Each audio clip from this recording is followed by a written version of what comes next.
Welcome everybody to Baha'i Chat.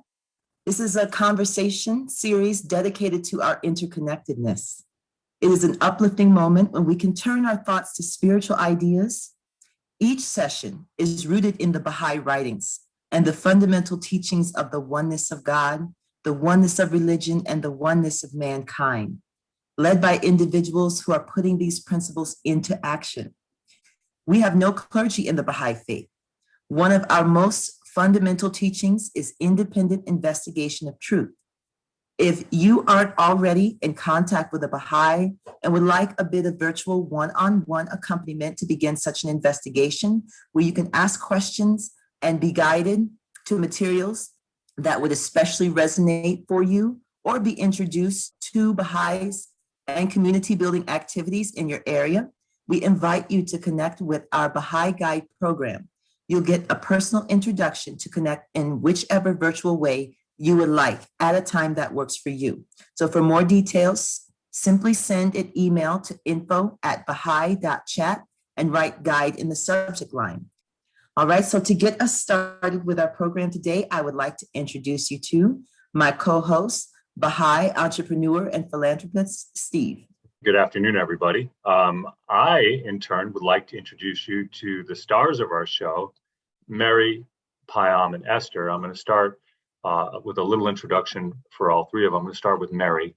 Mary is the director and co-founder of West Wind Pictures, one of Canada's most successful production companies. Mary is a very experienced director and producer, and one of her latest projects is none other than the film about one of our other guests, or both of our other guests, Payam Akhavan, inspired by his book, the documentary, In Search of a Better World. So Mary, welcome to our show. Thank you so much for having me, both of you.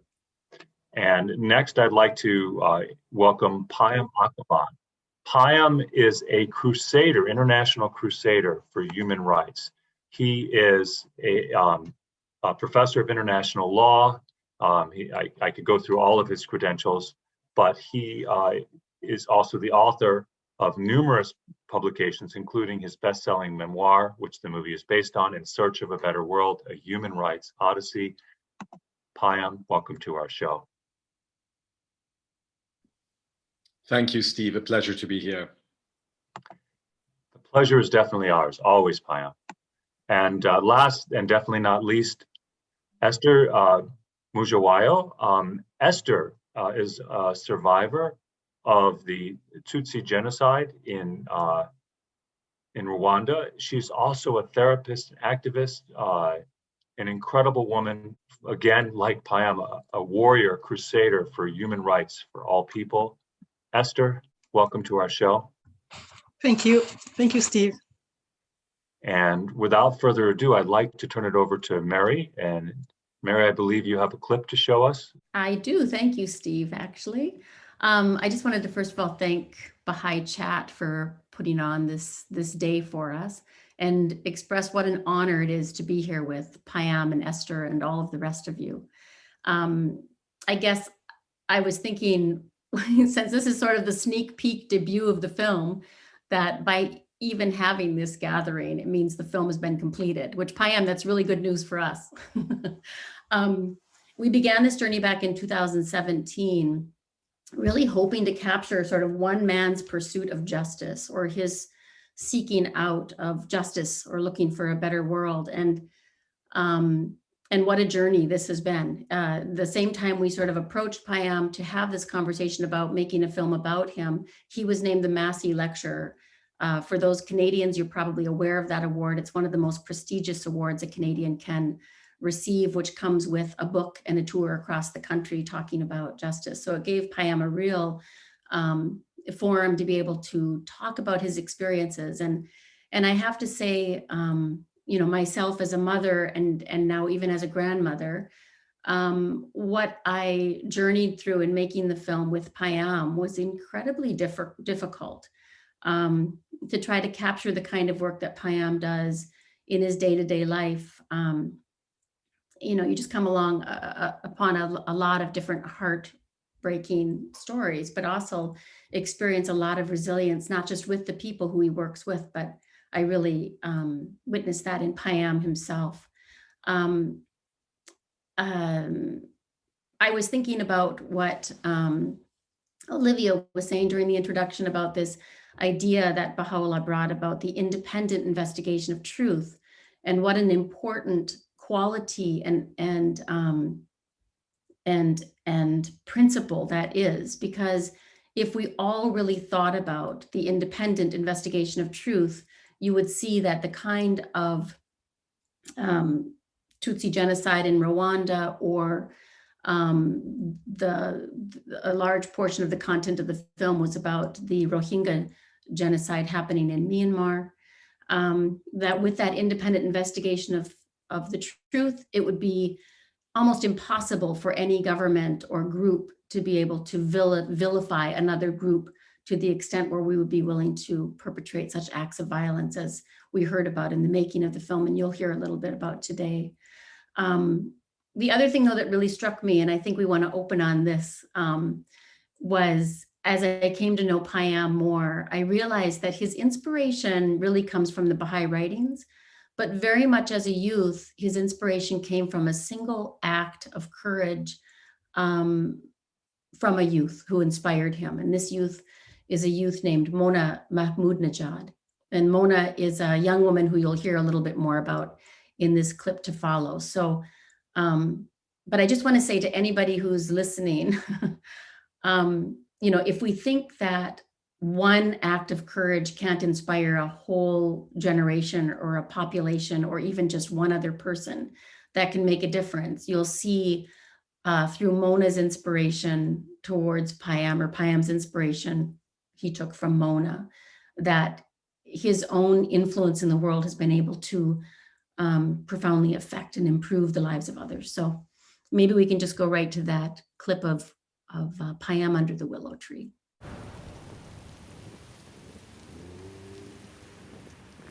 This beautiful willow is my old friend, and during my adolescence I used to live just down there beyond those trees, and it was a very difficult time for my family, for us. We felt like our world was encircled with gloom, with all the terrible news that we heard from Iran and the destruction of that world of innocence. We would dream not knowing that soon a storm would rip our roots away from the land of our ancestors.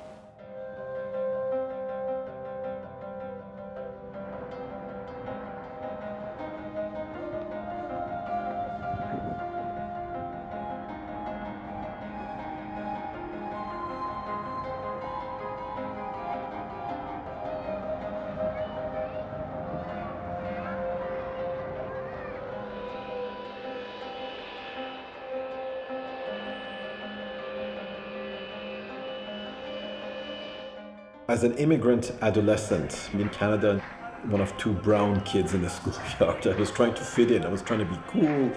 I wanted to be popular with my friends. And then I hear about Mona, 16-year-old girl from the Baha'i community to which I belong.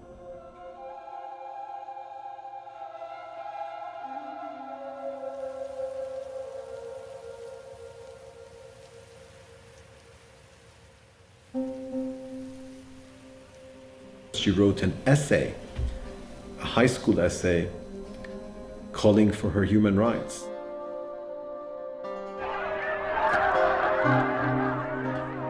Freedom, Mona wrote, is the most brilliant word. So why don't you let me be free to say who I am and what I want?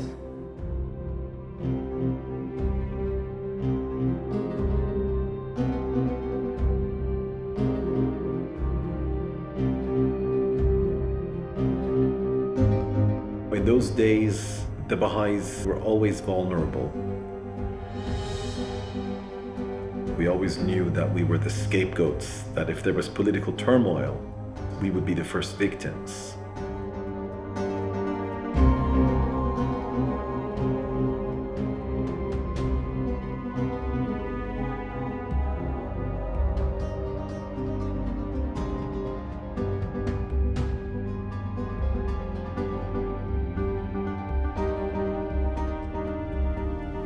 religious judge had given the Baha'is a stark choice: Islam or execution. It was an ultimatum to convert or face death.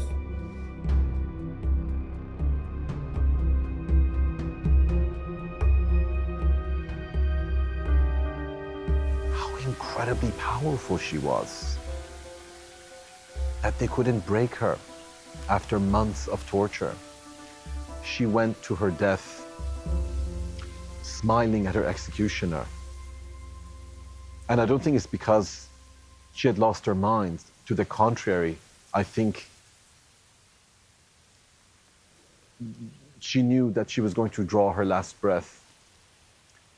You can kill me, but you cannot extinguish my humanity. And that always stayed with me. What would I do if I was given a choice between surrendering to tyranny or surrendering my life? What an impossible choice. What an impossible choice to be given at the prime of your life.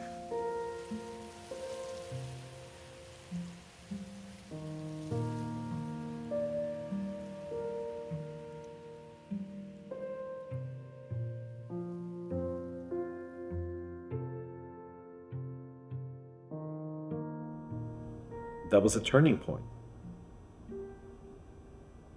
Either I'm going to turn my back to this injustice, or I'm going to rise to the occasion. And I decided to become a fighter, to struggle for justice, because it was my only path of redemption.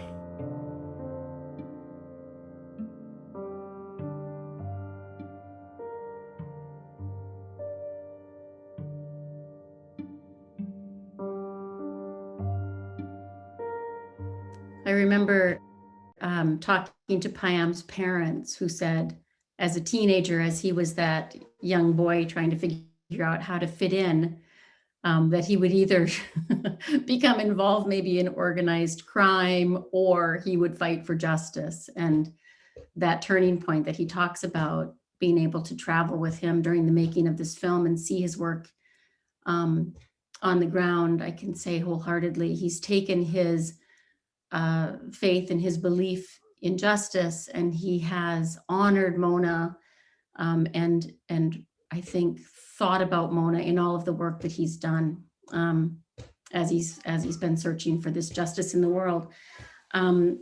For us making the film, and especially for myself, I really had to engage in a process of education, because I realized how little I knew about most of these things, which Payam was engaged in, and thought also that maybe that could serve the film, because I think most people don't really understand the kind of complexities and the organization and the thoughtfulness that goes into perpetrating the kind of crimes that can happen in the world, especially in terms of sort of these large genocides that occur in the world. And so, I became really interested in trying to understand, how do people survive after this kind of trauma? And as we were making the film, we also noticed that this 25th anniversary was approaching around the Tutsi genocide in Rwanda. And there was a commemoration that took place in Montreal, and that's where I met Esther for the first time. So maybe, Steve, if you wouldn't mind just introducing Esther for us again, I think it'd be wonderful as we go into, maybe she could say a few words before we see her clip. So Esther, as I said before, is a survivor of genocide, but she's not just a survivor. She's someone who survived incredibly trying conditions. I'm just going to go back to your bio for a second. You lost almost all your immediate family in this genocide, including your parents and most of your siblings and your husband. And yet you survived this. You didn't give up. You went on to become a therapist and an activist. You didn't give up on life. And so, Esther, maybe rather than me saying it, I guess I'd like to hear from you how you managed to overcome this incredibly trying time. Thank you, Steve. Actually, when we talk about the genocide against the Tutsi in 94, people can think that it comes very suddenly like that. It was not. I was born in 58, and already in 59, the Tutsis were being targeted. I was a baby at the time. I was on the back of my mom. My mom was attaching me on the back when we were running, when our house was burnt, when our properties were all looted. And this time in 59, we have the chance, we all survived. Later, in 94, every 10 years, there was something happening, pogroms happening to the Tutsis, but we learned to live with that.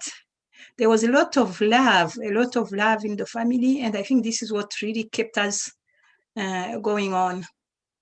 But in 94, when the genocide was clearly happening, and this time they said no one should survive.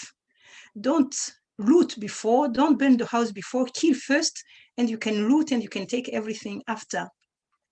At that time, I was mother of 3, and my last one was 6 months. She was a baby on my back, like my mother was having me on her back 36 years before. So I think we will have the time to discuss it more. But when you say what helped me to keep strong and everything, I think the thing of I like the film Searching for a Better World. I think I don't want to see any of my daughters now or later running with a baby on her back because she's Tutsi. So I think this is really the motivation behind it. Should not happen again in Rwanda or somewhere else. And I know that, and I'm convinced that when you are not alone, because we came together with other widows, and with the others, we came together and we said, no, the death, the people, the perpetrators, they should not have the last word. As long as we are still alive, it is possible. And this is a little bit my message. I think as long as you are alive, if you come together with the others and you say no, we say no to the hate, we say no to the injustice, we say no, we have to be involved. And when we are involved, this will prevent for our children, for the next generations. This is, in summary, what is behind my life, Steve. Well, although I did not have to survive the terrible things that you had to work through. 19 members of my family were killed in the Holocaust. And similar to you, Esther, one of my goals in life is to prevent the next genocide. And so when I became a Baha'i 6 years ago, my father, it was his family that was killed. He said, well, you've betrayed our family. And I said, no, I haven't betrayed our family. I can't do anything but try to prevent the next genocide. I can't prevent what happened to our family, but I can prevent the next one, or I can work to prevent the next one. And the best way I know to do that is to spread these teachings. And I want to read a quote from Abdul Baha. And this was back over 100 years ago, but it could still apply today. There is nothing so heartbreaking and terrible as an outburst of human savagery. I charge you all that each one of you concentrate all the thoughts of your heart on love and unity. When a thought of war comes, oppose it by a stronger thought of peace. A thought of hatred must be destroyed by a more powerful thought of love. Thoughts of war bring destruction to all harmony, well-being, restfulness, and content. Thoughts of love are constructed of brotherhood, peace, friendship, and happiness. When soldiers of the world draw their swords to kill, soldiers of God clasp each other's hands. So may all the savagery of man disappear by the mercy of God, working through the pure in heart and the sincere of soul. Do not think the peace of the world an ideal impossible to attain. Nothing is impossible to the divine benevolence of God. And so, Esther, I'm so happy for pure-hearted souls like you who can come from this horrific, and Payam, who can, both of you have endured so much, and to come and then fight for others is amazing. Esther, are you still there? I'm there. So I have another question. If you were, there's other, how do we recognize, and maybe this is for Payam as well, and maybe both of you can answer this question. A lot of people are saying this is a genocide or that is a genocide. What is a genocide? How do we know what's genocide and what's not? What are the hallmarks? And of course, hopefully we hope that no one would ever have to suffer through this again, but what is a genocide and what is not a genocide? For me, let me just take the example of Rwanda. In Rwanda, the Tutsi were targeted for extermination. So all over the places in Rwanda, you were targeted. It was written in our IDs, or everybody knows everybody. So you couldn't escape. It's only by miracle that you escape. So they don't kill you because they are shooting and you are in the place where they are shooting. They came to your house. When you go to hide in the bush, they come to the bush. They were coming to the bush with the dogs, trying to get us out of the bushes. Wherever you go, they will find you. There was the extreme. The extreme was one woman who was Hutu, a Hutu woman, but who was married to a Tutsi man. So when they killed his husband, she was a nurse, and they came to the hospital and they killed all the Tutsis. And they look at the list and they come to the woman and they say, now come, you have to die. And one medical doctor who was there, he's a British, by the way, he's the one who made the testimony. He said, I'm sorry, this woman is Tutsi. Wait, no, it's Hutu. You can't kill her. And the soldiers, they look at the list, they said, you are right. But the baby inside, she was pregnant. The baby inside is Tutsi and has to die. So to kill the baby inside, you kill the woman. So it is not a matter of figures. It is not about how many died, the big numbers. It is a genocide is this the will of exterminating a group. In our place, it was the Tutsis. In Rwanda, they have to finish them just because they are Tutsi. If you were a political opponent, this is the big discussion in Rwanda, that Hutu too, they died. They died because it was a war. There was a war. So when there is a war, there's a lot of casualties. Or it was political opponent. When you are a political opponent and they give you the choice, you can choose to change, or you can keep quiet. You can stop your talking and they will not kill you. But you cannot change who you are, and they are killing you for who you are. We have very sad stories of the children who didn't even know that they were Tutsi. So when they come to kill them and kill the parents, they thought that the parents have made a mistake to be Tutsi. So they ask, please, please don't kill me. I will not make the same mistake as the parents. But the mistake is just to be who you are. And for that, you will die. And they will use all the means.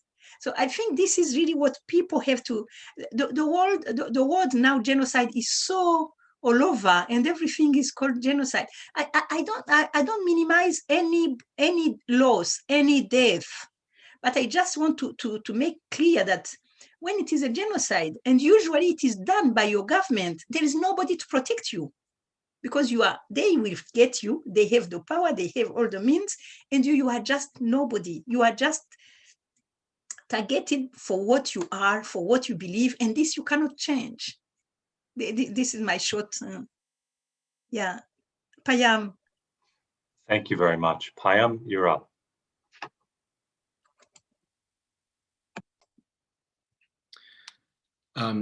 Thank you, Steve. Thank you, my sister, Esther, and all those who are participating in this discussion. And I think Esther said it beautifully. Genocide is the intention to destroy a group. It is a sort of collective homicide. But it's very important to realize that genocide is just a word, and behind that label, behind that abstraction, lie the extinguished lives of millions of people. And perhaps through the story that Esther has shared with us, and the story of other survivors, we realize that behind every victim, there is a name, there is a mother and a father, a brother and a sister, parents who've lost their children, children who've lost their parents. And it's only in understanding the reality of human suffering that we begin to understand the moral imperative not to be bystanders. You mentioned, Steve, the Holocaust, which of course was the dark crucible out of which the word genocide emerged after the Nuremberg trials, which prosecuted the Nazi leaders. And the word genocide was invented to describe the attempted extermination of European Jewry based on the Nazi ideology of racial supremacy. And I think it's important for us to realize, as has been famously said, that the Holocaust did not begin in the gas chambers. It began with words. That hatred, the dehumanization of others, is the beginning of every journey into the sort of dark abyss, which shows us the incredible cruelty that human beings are capable of. So getting back to what Esther said, the Rwandan genocide against the Tutsi didn't happen overnight. It was a long time in the making, and the world stood by and watched as it happened. So the most important lesson that I think we need to learn is that if we are bystanders, if we're silent in the face of injustice, then we become accomplices to evil. And the dehumanization of others is never going to end well, whether it's in our own backyard or halfway across the world. Thank you, Esther and Payam. And I'm going to turn this over to Mary. I think Mary has a clip of Esther to show. Is that correct, Mary? Yes, it is correct. I just thought maybe we could show the clip, Josefina, of the time we spent in Montreal at the 25th anniversary of the Tutsi genocide in Rwanda, which was an incredibly moving gathering where I first met Esther with Payam. They were longtime friends, but it was my first encounter with you, Esther. And what moved me was Esther's perspective toward healing and reconciliation, and especially with so many men killed in this genocide, how the women afterwards sort of took charge. So it made me also think about female leadership and reconciliation. And so maybe we could just roll a clip.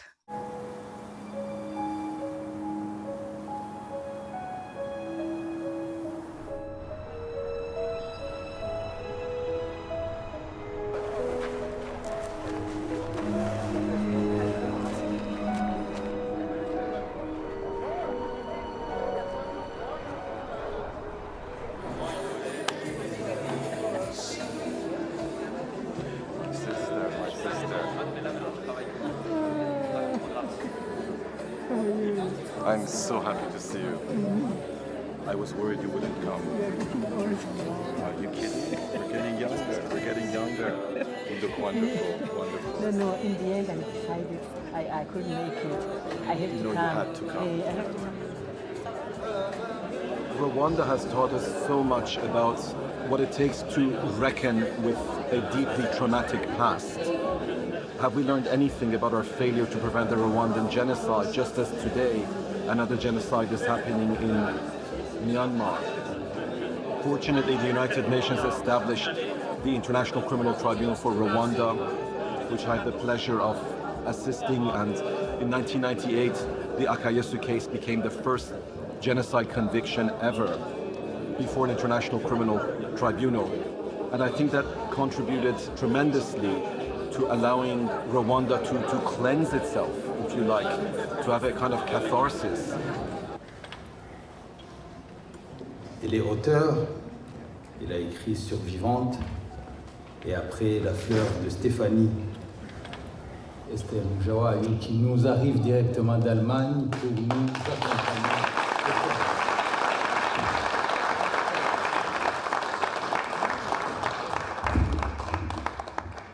Quand j'ai vu la salle pleine, aujourd'hui, un 7 avril, je me suis dit, Mais c'est beau Montréal.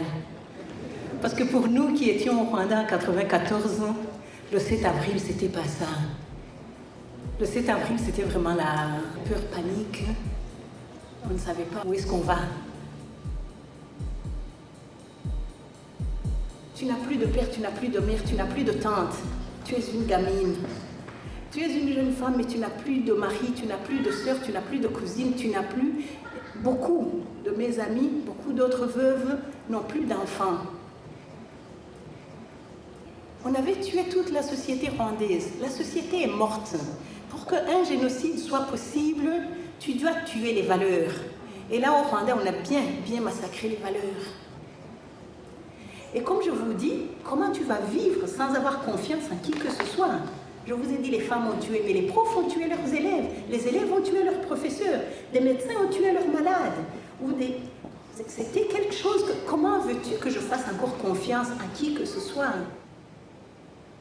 Donnez-moi d'abord le droit de sortir la haine et la colère qui est à moi. Parce que tant que cette colère, tant que cette haine n'est pas verbalisée, n'est pas dite, elle se hait elle-même, elle se déteste elle-même. Même la nature. J'en ai voulu aux fleurs pendant longtemps. Les salopes, elles fleurissaient, elles continuaient. Excusez-moi, et on a mis du temps. La vie revient. Ce n'est pas complètement fini. C'est encore des exercices, c'est encore à faire. Mais au moins, je suis sûre que les éléments sont là. C'est ça qui fait la fierté maintenant. Maintenant, on a planté beaucoup et je vous souhaite de planter à nouveau.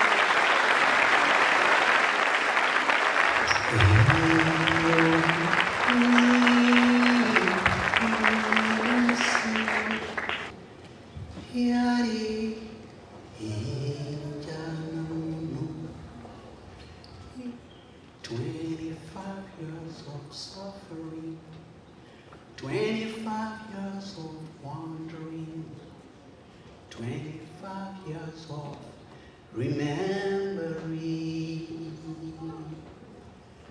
No more genocide in Rwanda, no more genocide in the world, no more.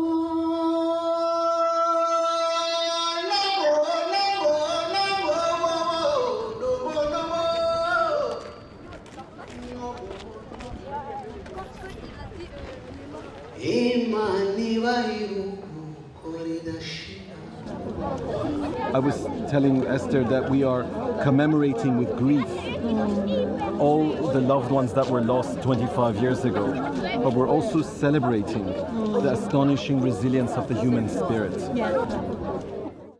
I would say that it's really that resilience of the human spirit that then we went on to experience in the camps in Bangladesh with the Rohingya refugees, those fleeing. It was a case that was evolving as we were filming more and more. It's a case that took us first to Bangladesh, where Payam met with the prime minister there to consult and work towards some resolution or some action from Bangladesh. And the story just continued to unfold as we experienced our own delays in filming until it found some bit of resolution that maybe we could ask Payam to talk about. Thank you very much, Mary. And we have to remember when we talk about the Holocaust 75 years ago, the Rwandan Genocide 25 years ago, that today, among many injustices that we confront in the world, we have the Rohingya Genocide in Myanmar. And as Mary explained, in 2018, a few months after the mass exodus of some 1 million Rohingya refugees who were fleeing so-called ethnic cleansing in Rakhine state in Myanmar, I was invited to Bangladesh in order to see what could be done in pursuing justice and accountability for the survivors.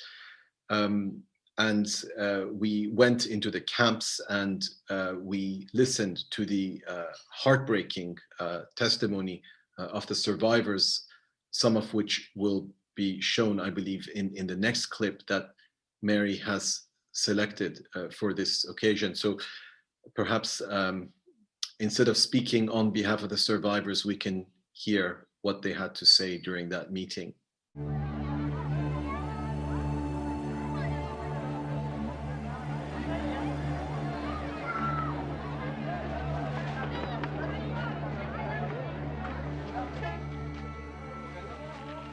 There are some basic humanitarian needs that they have here, but they're also severely traumatized. They need therapeutic treatment as well.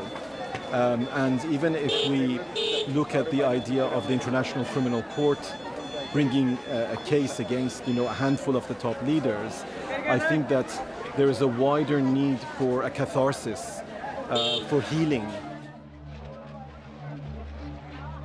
Just the act of telling your story, it's a way for them to reclaim their humanity.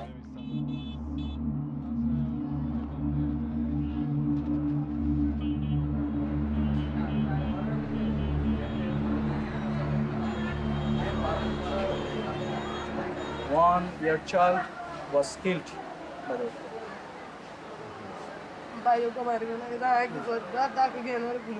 So when she is praying and his younger brother moved to her, then she is shot. They hide in the jungle of the hill 4 days. There is no food, there is no... and another 5 days they have to need to reach our border.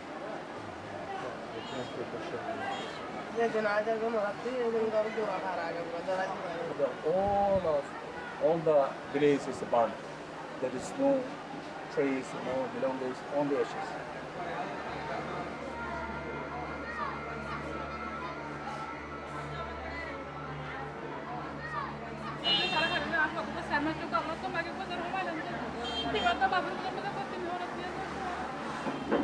So on the day, my mama is going to work. So some people go to them to protect. If anyone go to them, they are slaughtered. So the local fight for good.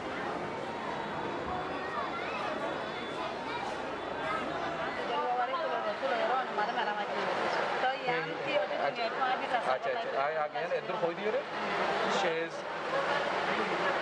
young children is a tornado fire and she is dead.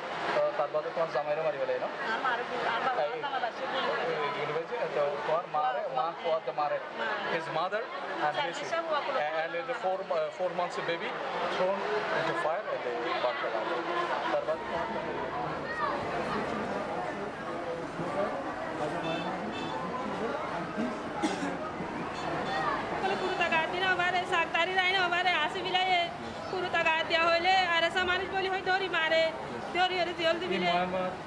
There is no hope because there is no their father and mother all at the kill, so she is a no guardian.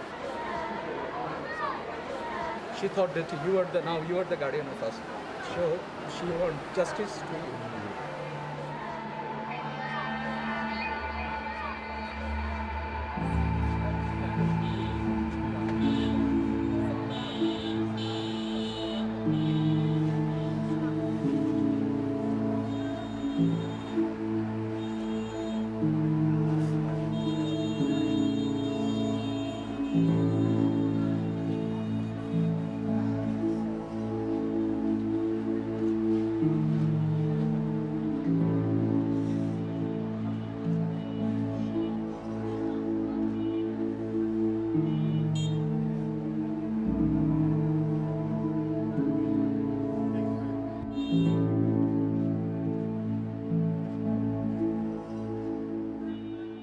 At a time like this, I think about Mona.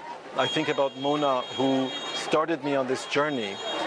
And I know that she would want me to be here right now. She would want me to be here with these people to at least hear their stories, to at least let them know that they matter. I just wanted to say that last shot with that little Ferris wheel in that camp struck us all very, very deeply, because as we drew closer to it, we realized it was a very rickety Ferris wheel. But what it demonstrated was that resilience that Esther was talking about, and also the desire for parents to see their children have childhoods. As Esther said, to not be a mother running with a child on your back, and to expect them to be able to have some semblance of normalcy or childhood in their lives. And certainly for the individuals living in that camp, I can say those were the strongest women I've ever met. And they were there giving their testimony, lifting their veil, looking Payam directly in the face, and letting them know what they needed from him, a person with some influence or at least perceived power to be able to help. But we need to do a lot more. I wanted to say one more thing before I just stop talking and turn it over to Payam and Esther. And that is going back to what Steve Sarowitz was saying about that quote about when you have a thought of war, replace it with a stronger thought of peace. Because it's the thought, even before those words that Payam was talking about come out of somebody's mouth, they have to begin with a thought. And the degree of self-discipline it takes for humanity to acknowledge its oneness and to strive to move towards that, and to remove these thoughts of, to replace our thoughts with love, not in sort of a woo-woo way, but in a very practical, hard way. It's much harder to do than one might think, and the proof is in this camp. So anyway, I turn it over to you, Payam and Esther. Thank you, Mary. And maybe I'll just share some thoughts and turn it over to Esther. But following that clip, one of the things that we have to realize is that the oneness of humanity isn't some abstract concept about formal equality or international law or what have you. It's about the profound emotional and spiritual connections that bind us together. What does it mean to say that humankind is one, that we are all one in essence? Well, the word that comes to mind is empathy, the capacity to feel the pain of others, without which we are not really truly human, but simply selfish creatures going about in pursuit of our petty desires, chasing the illusion of success. And I mention this because getting back to my own adolescence, when I learned about Mona Mahmoud-Nejad, the first question I asked when I heard about her execution was, why her and not me? It's the question every one of us should ask when we witness suffering in the world. Why them and not us in our little bubble of privilege? And in fact, it's random, entirely random, who suffers and who doesn't in this world, who is born Tutsi or Rohingya or into poverty, and who is born into a place of privilege and opportunity. And I would just end with one thought. Many people ask me how difficult it must be to do this kind of work. And it is very distressing, as you just saw, to hear women who've witnessed their children thrown into the fire in front of them, just horrific, horrific stories that I'm sure Esther can speak about much better than I can. But I wouldn't change my career for anything, because I understand through these survivors the meaning of oneness. I understand through them the astonishing resilience of the human spirit, that we're capable of going through these unspeakable horrors and still to go on living, to go on demanding justice, to go on reclaiming our humanity. So if there's one thing I would like to share in closing, it's that all that it takes for evil to triumph is for good people to do nothing. The terrible things in the world happen because we are passive, because we're indifferent. And by the time something ends on the agenda of the United Nations or as breaking news on CNN or what have you, it's already too late. As Esther said, the Rwandan genocide against the Tutsis didn't happen overnight. What's happening with the Rohingya didn't happen overnight. The Holocaust did not happen overnight. The seeds of hatred and violence were scattered a long time before they exploded into this horrific violence. And throughout this process of escalation, which finally expressed itself in this word that we call genocide, the world was looking the other way.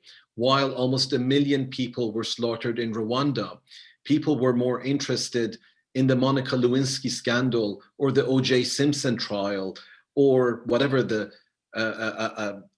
latest Hollywood gossip or whatever the case may be. There's a reason why these things happen.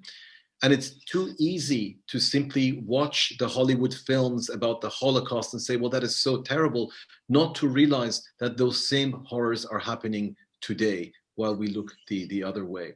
So I will just stop there and turn the floor over to my dear sister, Esther.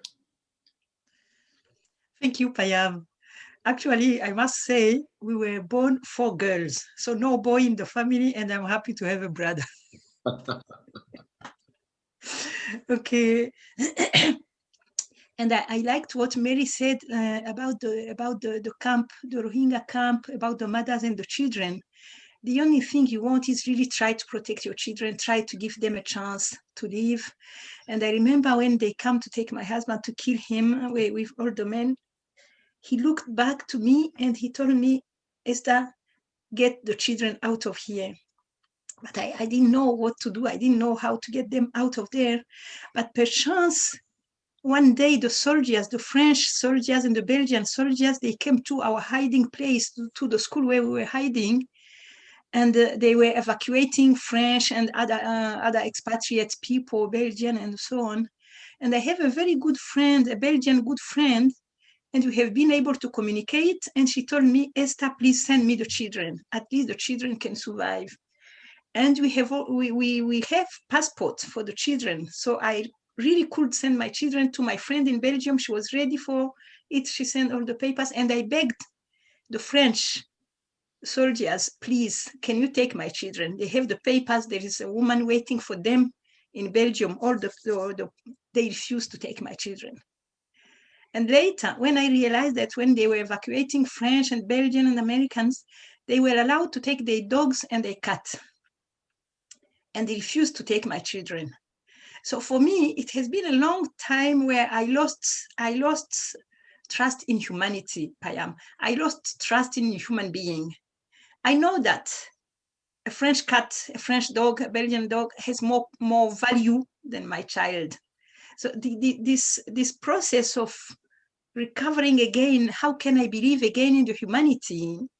It took a long time. But actually, I'm happy that it was not completely dead. It was still there. And I think this is also from my parents, my dad and my mom, how they grow us through adversity, through this discrimination. I remember they always told us, don't worry. They can steal everything, but don't let them steal your inside. I remember as a teenager in 73, when they come again, they burnt our house, they loot everything, they expelled us from school and from jobs. And because I was a teenager and I was angry and I didn't agree with what they were doing, I remember one day meeting somebody who was wearing the shoes of my father, the one who looted the shoes of my father. And I was so proud, and I told him, give me the shoes of my father, give me the shoes of my father. He gave me the shoes. I brought them home, and I was hoping that they will be happy that I was strong. And my father told me, don't do that anymore. First, it is dangerous. And second, it is only shoes. The most important is you. It's inside you, is the humanity. So I'm really glad that I experienced hard times, but during those hard times, how we lived it in our family, how we grow up with my sister, with Stephanie, the beauty, the good, la fleur de Stephanie, the flower, we were taught this is the most important. And actually, as my father, the day they come to kill them, at my parents' place, there were many people who took refuge at my parents' place as they go to church, because they know that he was a very, very wise old man and he was respected. And actually, even the killers, even the perpetrators, they start discussing why they kill him. And one of them said, yeah, he has to die. They have to die. They are Tutsis. So they decided, no mercy, we kill them. And then my father asked them, can you please give us a few minutes? And he took some time to quiet down, to trust the people. They were 47. So to trust them before they die. He told them, let us pray. He was he was an evangelist in the Protestant church. So he told the people who are going to die, let us be quiet. Let us put our lives in God's hands. We are just dying because we are Tutsis. We are not we are not guilty of anything. So let us pray and put our give ourselves to God. This was his believing. And actually, he prayed for the killers too. Actually, he said, and God forgive them because they don't know what they do. So for me, it was good to hear that. But on the other hand, it was hard to hear that. I wanted to hate them. I wanted to kill them. God, I'm lucky that I didn't have any power for revenge or whatever. But I think this teaching of inside, what you have inside, what you have in you, this humanity that you are talking about, Payam, this humanity is real. Sometimes we lose it, like when they refuse to take my children, like when they kill my people. There was a time I was so angry, and I needed that time to express this anger. And I think this is the first step for the survivors. Give them the chance to express what is burning inside. Then later on, they will reconcile. For me, when we talk about reconciliation, it is not really reconciling with the person who killed my family, because I let it to the justice. But it is very important first to reconcile with myself, with the humanity in me, because I don't want them to kill my people and to kill my inside. We have a talk in Chinyarwanda in our language that you can be dead, you can be alive dead. You can walk, your body will walk, but inside you are dead. So what is the point of being dead inside, even if you are still walking? And I think this is where I really meet you, Payam. And I thought when Steve was saying that his dad was not happy when he converted, I don't know a lot about Baha'i, but I'm starting to know a lot, and I'm not going to convert, but probably why no. But I think this thing about what you believe, what makes you a human being, is so important. The body, they kill it, but they don't kill your spirit.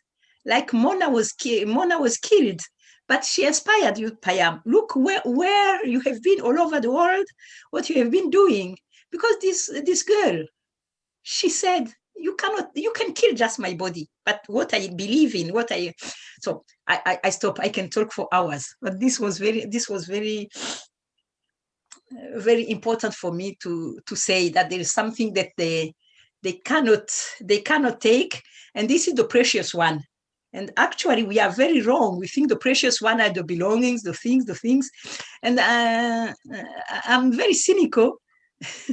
I tell my husband today, when you see when people are moving from a house to a house, I never moved from a house to a house because our house was always burnt. So I'm ready to go as long as my children are with me. So a new life, we start again, because you're inside, your humanity, you can call it whatever in a different religion, but this is what is taking me. Come on, Payam, brother. No, you beautifully said it, Esther. You've said it beautifully. I want to thank both of you as usual. Mary said something which kind of piqued my interest. She talked about the Ferris wheel in the picture, which I'd missed. The first Ferris wheel was constructed at the 1893 World's Fair in Chicago, which was a grand event. And it was the first mention of the Baha'i faith in North America. And there was a quote, and I thought it was very apropos for our discussion, from Baha'u'llah that was quoted by a Christian minister. So I'm going to read it right now. It says that all nations should become one in faith, and all men as brothers, that the bonds of affection and unity between the sons of men should be strengthened, that diversity of religion should cease, and differences of race be annulled. What harm is there in this? Yet so it shall be. These fruitless strifes, these ruinous wars shall pass away, and the most great peace shall come. Do not you in Europe need this also?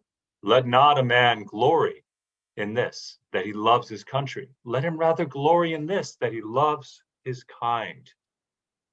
And Esther, you needn't ever worry about converting to the Baha'i faith. You actually can't convert to the Baha'i faith because nobody does.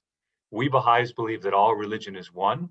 And to me, everything I've seen, every morsel of everything you've said is already far more Baha'i in spirit. And so we believe that the essence of all religion is one, and that you can't really turn from one religion to embrace Baha'i.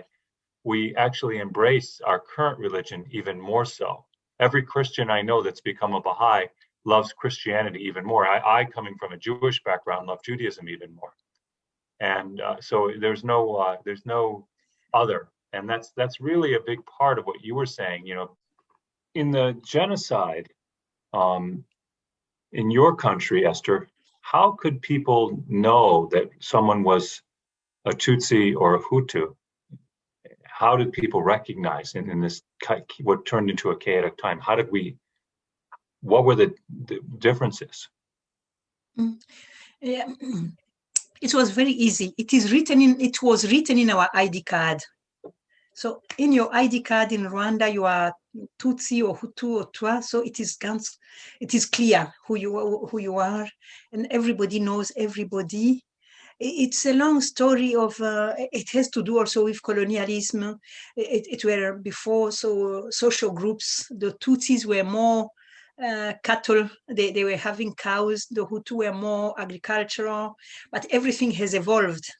But since the years, the Belgium, when they decided in 1932 to make a census, because somebody could be Tutsi and he became Hutu because he lost his cows, or somebody could be, then he became Hutu because he lost his wealth, or a Hutu who married this family and get cows could be a Tutsis.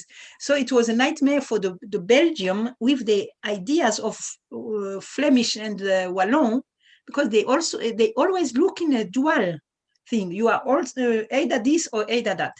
And this was not the case in our place. But then why I'm telling this story is that in 1932, they decide to make a census. Sometimes it is so cynical. You just think it will be a joke, but it brought us to a genocide. So when they have problems, having two brothers, one is saying I'm a Hutu and the other one is Tutsi, they found out actually he lost his cows, so he became Hutu. So, or that he gets wealth and he became Tutsi. So they decided in 1932, now we are writing it. Before we were not writing, we were talking. We were living a society with talking, not writing. But the Belgian, they have to write to make everything correct, like Europeans are making it. So since that time, the ID card came in. The book, in the beginning, it was book. It came in. So it was easy. They check your ID card on the roadblock. You are to die or you are to live. And if you are in a place where they don't know you, then they use the stereotype. We have stereotypes. And this is also with the colonial time when they came in with the racism ideas of the time. So they say the Tutsi are very big, very tall. They have a nose like that. So this nose, these centimeters, this. So we have some Hutus who died because they didn't know them in the places where they were, but they were very tall and they have a very fine nose. So, but generally, it was very clear who is to die, who is not to die, because it is written in your ID from your father, actually. It is from father. You get the ethnic group of your father. And we have tragedy where when a Tutsi has married a Hutu woman and they have children, so they kill the father.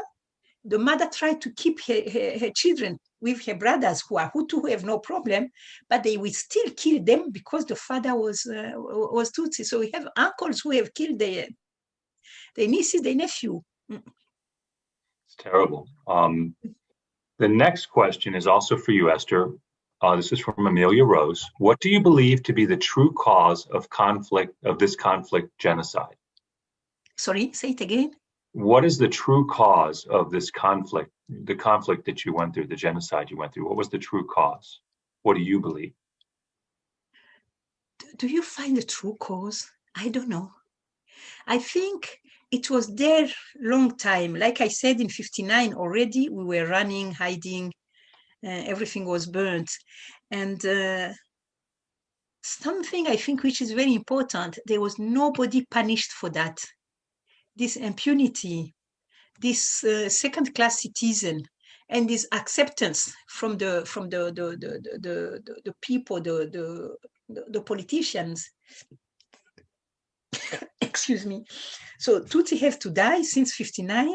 It's a long story also with when the independence came and the Tutsis who were in power before with the Belgium, and the Belgian decided to leave them and now take the side of the Hutu and give the independence. And this was, I think Payam is better than me. He's more structured, but So maybe I'll pass this question on to Payam. So thank you, Esther. Let's get Payam's thought on that, because you've seen many genocides. What do you believe is the cause? Thank you, Esther. You're welcome. No, I think Esther said it quite well. And the one subtext of what she said is that the idea of who's a Hutu and who's a Tutsi exists in people's imagination. It's a social construction. And as she explained it, it was more a question of social class. But then with the arrival of European colonial rule, first the Germans and then the Belgians, and the prevalent theories of racism that existed in the 19th century, the Hutu-Tutsi distinction became racialized to the point where mythology emerged that the Tutsis were actually a different race. They were the Hamitic people who had migrated from Ethiopia to Rwanda, Urundi, to the point where people who were dumping the bodies in the river were saying, go back to Ethiopia, where you come from. So this is just completely, it's mythology. It's pure imagination, but with lethal consequences. A kind of a complete false dichotomy, if repeated enough times, becomes a reality. And that's why, getting back to what I said earlier about, the Holocaust didn't begin in the gas chambers, it began with words. We need to take very seriously the ways in which we construct our social reality, the way in which we identify ourselves and others. And I'll just say one last thing. One of the features of the extremist groups were called Hutu Power. This was a kind of a racist group that was politically giving expression to the genocide against the Tutsis. And when you dissect hate propaganda, whether it's in Rwanda or in Myanmar or in the Holocaust or hate speech in our own backyards, one of the features always is how much hate says about the person who hates as opposed to the victim. It's about the needs of the person who's the perpetrator, not the reality of the victim. The person who needs to hate projects onto the victim whatever evil identity they need the victim to have. As Jean-Paul Sartre said, the Jew exists in the mind of the anti-Semite. If the Jew did not exist, the anti-Semite would invent him. So it's also very liberating to realize that there is nothing inherent about hatred. It's something that we construct, and especially we construct it when we are not aware of our spiritual reality and essence. And I would just end by saying one thing, that hatred and violence denies not just the dignity of the victim, but also of the perpetrator. When we have enough spiritual self-awareness to understand the relationship between self and other, which is at the root of oneness, that the way in which we treat others is a mirror for our own soul, it's a reflection of what we stand for, we wouldn't even think about behaving in an unjust way towards someone else. So when we talk about spirituality, when we talk about morality, we need to take it seriously. It's not just a feel-good thing that we should do to feel virtuous, but the future of humankind depends on spiritualization. It depends on our deeper self-awareness of our shared humanity.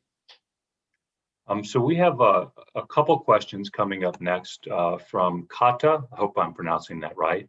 Who says Alaopa, which is, by the way, Esther, that's how, you probably noticed already, that's how Baha'is say hello. For those of you who didn't know that, it means God is most glorious, actually. And she has a couple questions which I'm going to combine into one. And I'm going to ask, actually, all three of you, Mary, Esther, and Payam, whoever wants to take this one. She says, which genocides are happening right now? And then later she goes on, and I'm just going to combine her two questions into one because I think they go together. She says there's a large pool of people that have empathy, but how do we go from empathy into action? So her question is, which genocides are going on and how can we take action to prevent those genocides? So actually, since Mary, I think I'd like to give you a chance to talk as the filmmaker. Why don't we start with you? Well, I'll leave it to Esther and Payam to talk about the current state of affairs in terms of political unrest and genocide, for sure. But I think that taking action is something that we can all do. I was thinking as we've been talking today about the role of youth. And I remember standing at the very edge of right in the middle, actually, of this overlook, Payam, you'll remember, in this Rohingya camp where there's more than 1 million refugees. I mean, it's the largest refugee camp in the world in Bangladesh. And I asked Payam, who are you mentoring? Who comes after you? Who are these people who are out, who have both a spiritual understanding, underpinning teachings which they can rely on, as well as a material outlook and understanding of the justice system? And I think it's a question that we all have to ask ourselves, where are the youth in this conversation? I can't tell who all is on today, but I think the education of children and youth in terms of, again, going back to this idea of the independent investigation of truth and of, as Payam was saying, sort of being able to read the reality and engage in the greater discourses of society and engage with our children so that they understand that genocide happens because of a thought and then a word and then an action. And hatred being built out very systematically. It's no mistake, as Payam will say often, it's not a hurricane or a tsunami or something, it's a choice. And it takes a lot of energy and will to perpetrate the kind of violence that we're perpetrating on entire generations and ethnic groups. And so, from my standpoint as a filmmaker, I always think, how do we try to engage in these discourses in the material that we're making? And how do we try to tell the story in a way that people can see themselves in it and find a way that they can engage? Because there's a lot of material, and Payam will say, as we were going through the edit even, people get used to seeing certain images and become desensitized to it. And I think to try to hold on to our sensitivity of these subjects and these human beings, these individual souls who have willingly or unwillingly sacrificed their lives or had their life sacrificed. So I do think that film and media have a huge role in helping people to learn about the situations that are happening in the world, helping them to figure out how to find engagement or find social outlets to be able to engage at whatever they are. And then I just implore all of us to think about our children and our youth and how to get them engaged in a very meaningful way. And that doesn't mean that they have to be Payam and Esther and be at the forefront of the discourse as they are, but it really does mean that they need to get to know their neighbors. It really does mean that they have to be thinking about the very grassroots and how do we assist one another in a journey of the education of the whole world. I mean, it happens first as individuals, and then it extends into our families, and then it goes off into our neighborhoods, and it just goes out like that forever. So we can't all be the people at the forefront who are, doing the kind of work that these two spiritual giants are doing, but we certainly can be doing our own work in in getting to know our neighbors and in building a spiritual foundation in our communities. Because if that had existed in Rwanda, neighbors wouldn't have been willing to kill neighbors, and teachers wouldn't have killed their pupils, and pupils wouldn't have killed their teachers. And so it goes, that's how I can answer that question, but the other two are far more qualified. Why don't we start with Esther? Yeah. I like what you said, Mary, because for me, anytime I'm asked to talk, especially to the young people, I say, like I said, the genocide doesn't appear like that. It starts in the schoolyard. It starts during the 10-hour or 4-hour pause. Yeah, when the children are in the recreation. The bullying of the fat one, the bullying of the dark one, the bullying of the poor one, the bullying of this one, the other one. How do you react? How do you teach it to your children? And so in the school, in the family, what is taught to the children in the family? I grow up telling my children never accept any injustice. So they are they were very engaged. So I remember in the school here in Germany, when we came here, there was small boy calling them chocolate, and they didn't like that. So they ran after the boy up to his home, and then they knocked at the door, and the boy was actually, he was afraid that they are coming to tell his father or his mother. And the father came out, and they explained that the boy was very racist and called them chocolate. And the father told his boy, you stupid one, why do you call the niggers chocolate? So what do? So the parents are talking of niggers, the children are talking of chocolate. So it is really what you are saying, Mary. It is there is a need from home, from school, from church, from the community. Now, talking of where is actually a genocide, sometimes I feel so bad because I try not to watch too much news, and I'm not so aware as Payam. This is why I will pass it to Payam.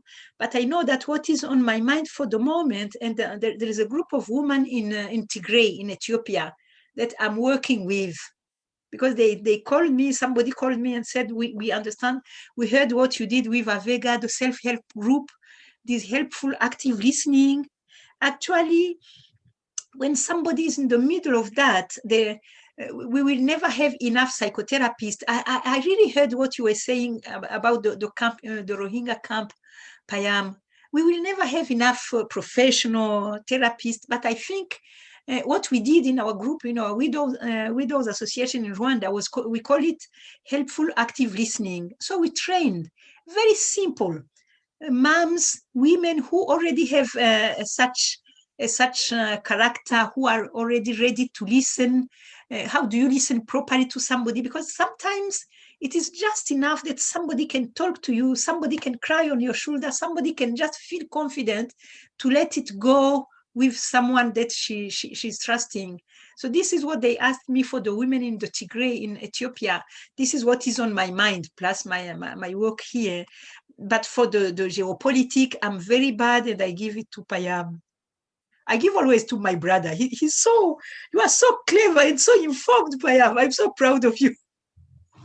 No, my dear Esther, I think you said it best when you talked about bullying in the schoolyard. And it's disarming. I'm in the academy, so we have all these intellectual theories and all of that, and there's maybe a place for that, but there are some very basic human experiences which define the choices that we're going to make later in life. And so much of it goes back to child rearing. So much of it goes back to the early formative experiences, family life, community life, and the way in which we define ourselves based on the relations that we have. So, it's easy in the abstract to feel virtuous, right? Whether you're religious, fundamentalist, or whether you believe in political correctness, or whatever ideas we have about what it means to be virtuous, it's easy to pay lip service and to say, I'm a virtuous person, I'm good because of these outward expressions of, virtue. But ultimately, it's all about how we treat other people. It's as simple and as difficult as that. So as we said earlier, these seeds of genocidal violence were scattered a long time before we saw this violence. And I think sometimes, let's say someone from North America listening to the story of Rwanda or Rohingya will say, well, but what do I do here in North America? Well, I think there are two things. Genocide may not happen in our own backyard tomorrow, but it's just one point on a spectrum. Genocide is just the extreme form of hatred, violence, injustice, indifference, inhumanity, which exists right here in our own backyard. The other point is that even if we are globally minded, never mind reaching out to our neighbor in our own backyard and understand, listening to people's stories, understanding what it means to be a racialized minority, what it means to be an indigenous woman in Canada, or whatever the case may be. But even when we're talking about the United Nations, why did the United Nations not act in Rwanda? There were 2,500 UN peacekeepers in Rwanda who could have saved thousands and thousands of lives. What did the United Nations Security Council do? It withdrew them. It withdrew them because the world didn't care if 1 million people were killed in Africa. That's the reality. And at the same time, they adopt resolutions saying, oh, it is terrible, the human rights violations. You don't care. That resolution is completely empty. Those words are empty. They're meaningless. Because what is it? Actions speak louder than words, right? This is my great intellectual theory. Actions speak louder than words. If you care, you will stand in solidarity with those who suffer, and you will do so even if you have to pay a price, and especially if you have to pay a price, which is what sacrifice is all about. So I think we need to put aside our hypocrisy and our paying lip service to say, oh, I'm not racist, oh, I'm not unjust, I'm not this, and ask ourselves, what have I done today? What am I going to do next week, next month? How am I going to decide what kind of career I'm going to pursue? Who my circle of friends are going to be? How I'm going to volunteer to help the people around me that need help? And only then can we, over time, we're just going to watch the headlines and get incredibly depressed, and then feel that we have no power because it's too late. The explosion has occurred. We're trying to put out the fire. It's too late, right? We have to prevent these fires when it's still possible to identify the root of the disease before the symptoms become so extreme that we just have to try and pick up the broken pieces that have been shattered. I mean, I think it's pretty interesting, Payam, as you talk about governance, because, I talk about how it begins with the individual and goes to the family and goes out into the community, but it also goes all the way up to our institutional level. And we're working on another film right now that we're calling Uncharted, which really is about, what about global governance? I mean, if the pandemic has assisted us in anything, it's having a shared experience.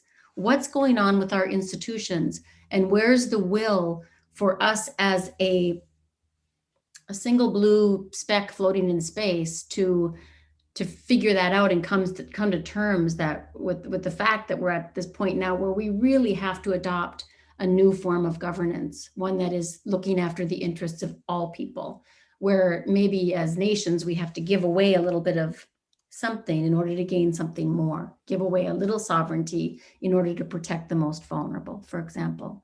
So it really does beg that question. And I think it's a question, again, that we'll try to address in some way and learn like crazy as we make this other film. But I feel like the two films are really one film, because something that Payam really addressed with me, I remember on a very hot airplane flying around one day after being in Bangladesh, I was talking to him about justice. And you probably remember this, because I was very, very frustrated. We had just taken the testimony of those women. And that was a very, very difficult day for me personally. And I was putting my arms up in the air, and he said, Mary, you have to remember the world has changed a lot in the last 200 years. The way that all the conflicts were dealt with 200 years ago was through brute force and war. And now more and more we're learning how to exercise this, taking our disputes into a courtroom, identifying what are human rights abuses. Like, we're really learning as a global community, and yet our institutions still fail to have the will to come together for that Security Council to say, no, this won't stand. Let's send in our forces. Part of the basic underpinning of the United Nations from the very beginning in its charter was an international police force, a force that when something was happening like it was in Rwanda or like it was in Myanmar, that this force would go in and bring to naught the government that was imposing those kinds of injustices. So anyway, it just is something that kind of gets me going. And I connect that again very much to youth, and youth being able to communicate the need in the world for these things, because without them, we are stuck with cynicism of a lot of adults, not all adults, but many adults. So that's my 2 cents. Thank you so much for that, Mary. We are right up against the time, but I want to wrap up here with just with one more question that I just want to pose to all 3 of our panelists here. And just tell us about what your next steps are, what your next steps are. Are you still connected with the people in the camps? Kind of what are you doing? And we'll close with that. Payam, I think that's you. Okay, well, yes, the answer is yes, Olivia. After that film that you saw, many things happened, actually. And this was part of the incredible journey with Mary, because, she was filming as we were in the camps. And the story is that when that woman said, "We want justice from you," it was one of the most heartbreaking moments, because, you realize these people are looking at you as the outside savior. They think because you're the professor, you're the former UN prosecutor, you can, with a wave of a magic wand, bring them justice. And I didn't have the heart to tell them that the world was probably going to do nothing. And that moment when I stroked that child was a desperate attempt to change the conversation, to pretend as if everything was going to be all right. But as it happened, in one of the rare success stories that I have in my line of work, we managed to find the government of the Gambia, to bring this case before the International Court of Justice.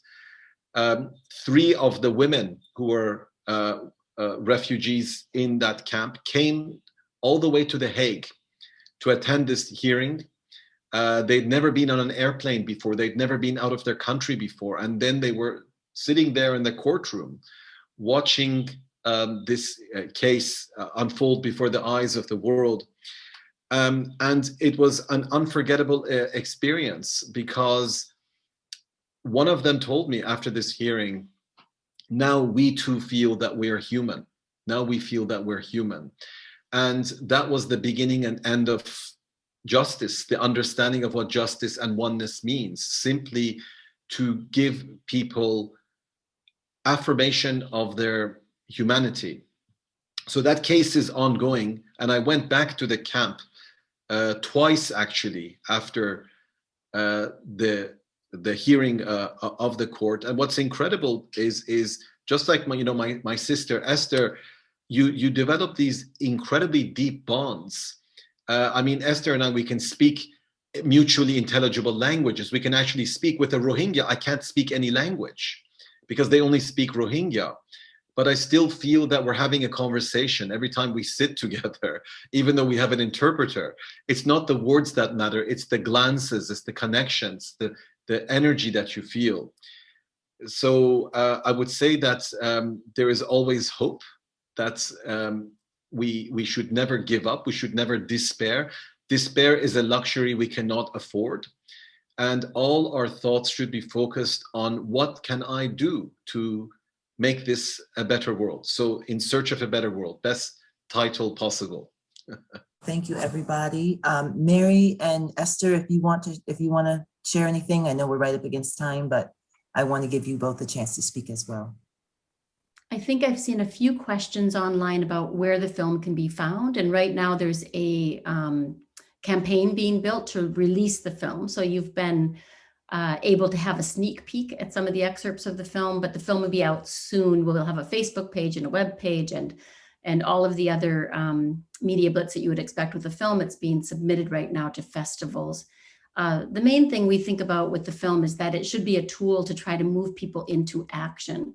So we're trying to build out a campaign that really allows people to find a way to be able to use it or to be inspired by it, sort of in the same way that I hope that Payam will be able to inspire people in the way that he was inspired as a youth, and that the youth really get a hold of this thing and figure out how to take action with it. So thank you for today. Olivia, for me, I think the last thing I just want to share with you,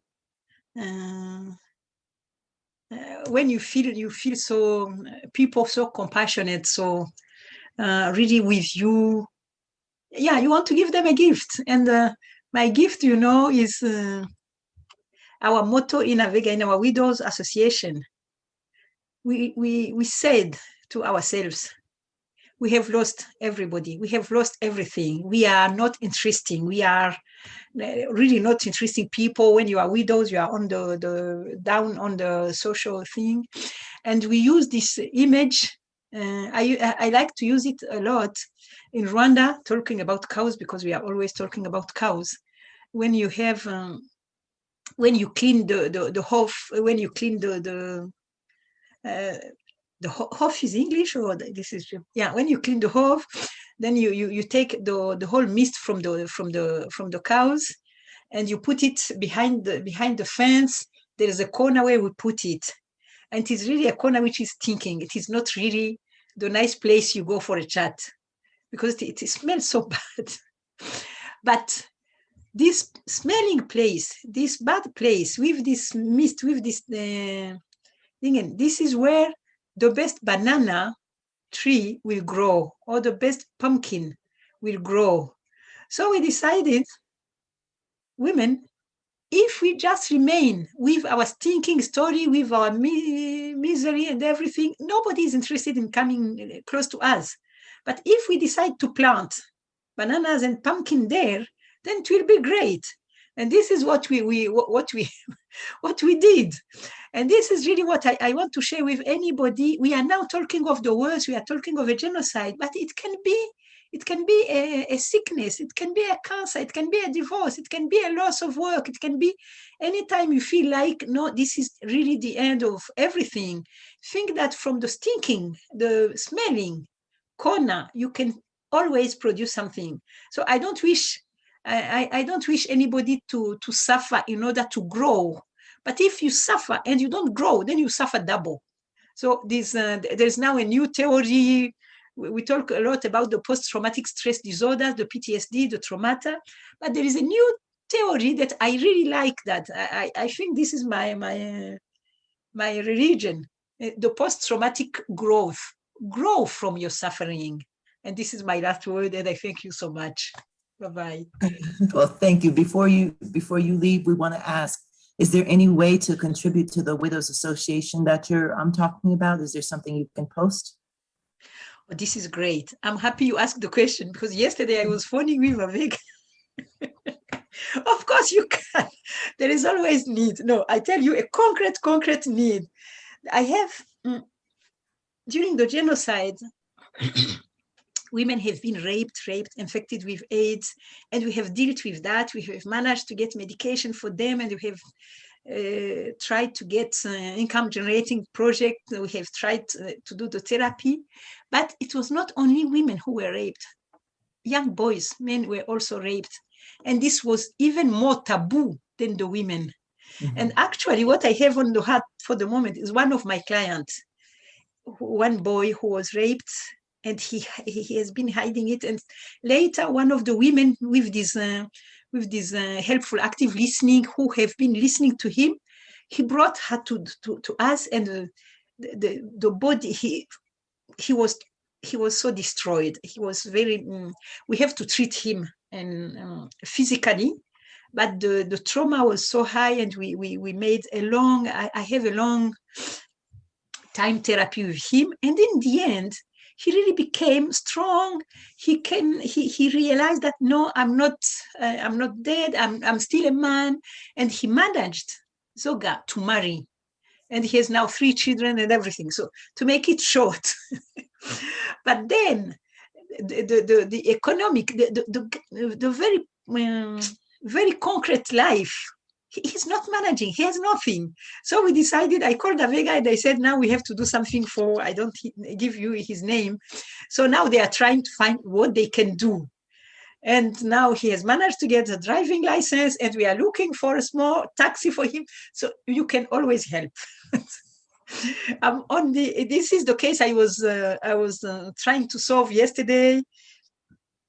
I find a few amount of money, and I'm still looking for money. But I'm always looking for money. So if you are rich people, please give. Well, thank you so much. You are welcome. Thank you, everybody, for joining us. It's wonderful to have everybody, and you all enjoy the rest of your day. Thank you so much.